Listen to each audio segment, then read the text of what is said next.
ধারণা করে কথা বলা নিষেধ ইসলামে। ওয়া ইন্না যান্না লা ইউগনি মিনাল হাক্কি শাইআ। আল্লাহ বলেন ধারণা কখনো সত্যের বিকল্প হতে পারে না। আপনাকে সত্যটা জেনে বলতে হবে। আমরা এরকম সমাজে অনেক করি, অনেক। আপনি পাবেন, ধরেন যে আপনাকে আপনার এক বন্ধু দেখলো, রিক্সা দিয়ে যাচ্ছেন, আপনার পাশে এক নারী বসা, তো সে অনেক কিছু খারাপ ধারণা করতে পারে। এরকম হয় না সমাজে? তো এমন হতে পারে যে আপনি আপনার ছোট বোনকে নিয়ে বেরিয়েছেন, হতে পারে না? কিন্তু আপনি তো একটা ধারণা করে ফেললেন অন্য কিছু। বা আপনার ভাগ্নিকে নিয়ে বের হয়েছেন, আপনার আপন খালাকে নিয়ে বেরিয়েছেন কোনো কাজে, ডাক্তারের কাছে বা কিছু একটা হতে পারে। কিন্তু তাকে দেখেই আমি এদিক সেদিক বলতে আরম্ভ করলাম যে ওকে তো দেখছি এরকম এরকম এরকম। আছে না নাই? আমাদের সমাজে আমি দেখেছি যে কারো যদি ঠোঁট কালো হয় তো মানুষ ধারণা করে নেয় লোকটা মনে হয় সিগারেট খায়।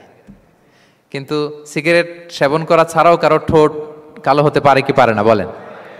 এই যে এগুলো সমাজে প্রচলিত। বিয়ে করার পর পর ইমিডিয়েট যদি কেউ একটা গাড়ি কিনে বা হুন্ডা কিনে, এটা কি বলে বলেন তো? এই বোধহয় শ্বশুর বাড়ি থেকে যৌতুক নিয়ে আসছে। দেখছেন, এরকম ভুরি ভুরি আপনি সমাজে পাবেন। আন্দাজে ধারণার উপরে আমরা অনেক কথা বলে ফেলি, কিন্তু নিশ্চিত না হয়ে আপনি কোনো কমেন্টসে যেতে পারবেন না। এটা একেবারে নিষেধ। ধারণা করে কথা বলা নিষেধ ইসলামে।